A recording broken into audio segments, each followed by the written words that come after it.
రోనిత్ కామ్రా తన చైల్డ్హుడ్ నుంచి artist. 'Jersey' మూవీతో ఇండస్ట్రీకి ఎంట్రీ ఇచ్చాడు. 'జెర్సీ' మూవీలో నానికి కొడుకుగా తను యాక్ట్ చేశాడు. అండ్ ఆ తర్వాత బాలీవుడ్లో అండ్ 2014లో తను టాలీవుడ్కి ఎంట్రీ ఇచ్చింది. హీరో శర్వానంద్తో 'రన్ రాజా రన్' అనే మూవీ చేశారు. ఈ మూవీలో ప్రియా అన్న క్యారెక్టర్లో యాక్ట్ చేశారు. అండ్ 2017లో 'ఒక క్షణం' అనే మూవీ చేశారు. ఈ మూవీలో స్వాతి అన్న క్యారెక్టర్లో యాక్ట్ చేశారు. అండ్ తను రీసెంట్గానే హీరో షాహిద్ కపూర్, పూజా హెగ్డేతో 'దేవా' అన్న మూవీ చేశారు. ఈ మూవీ అన్నది బాలీవుడ్లో సూపర్ హిట్ అయింది. ఈ మూవీలో ఏసీపీ దేవ్ అమర్ అన్న క్యారెక్టర్లో యాక్ట్ చేశారు. రోనిత్ కామ్రా తెలుగులో 'జెర్సీ' చేశాడు. ఇదే మూవీ బాలీవుడ్లో రీమేక్ చేస్తే బాలీవుడ్లో కూడా తను అదే మూవీ చేశాడు.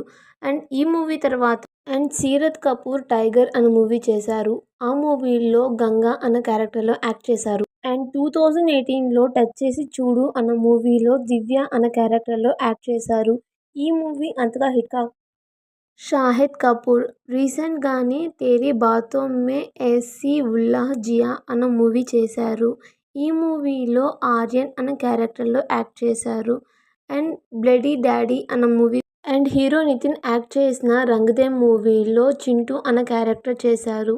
అండ్ దాని తర్వాత తను మూవీస్ అండ్ అలాగే 'కొలంబస్' అనే మూవీ చేశారు. ఈ మూవీలో నీరజ అన్న క్యారెక్టర్లో యాక్ట్ చేశారు. కొన్ని మూవీస్ అండ్ సిద్ధు జొన్నలగడ్డతో 'కృష్ణ అండ్ హిస్ లీలా' అనే మూవీ చేశారు. సీరత్ కపూర్ 2014లో 'జిద్' అన్న మూవీతో ఇండస్ట్రీకి ఎంట్రీ ఇచ్చింది. ఈ మూవీలో నాన్సీ అన్న క్యారెక్టర్లో యాక్ట్ చేశారు.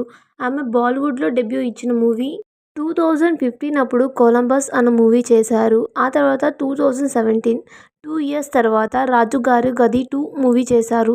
ఈ మూవీలో సుహాసిని అన్న క్యారెక్టర్లో యాక్ట్ చేశారు. షాహిద్ కపూర్ రీసెంట్గానే బాలీవుడ్లో 'అర్జున్ ఉస్రా' అన్న మూవీకి సైన్ చేశారు. ఈ మూవీ అన్నది పోస్ట్ ప్రొడక్షన్ వర్క్స్ అన్నది స్టార్ట్ అయ్యాయి. ఈ మూవీ షూటింగ్ అన్నది తొందరలోనే స్టార్ట్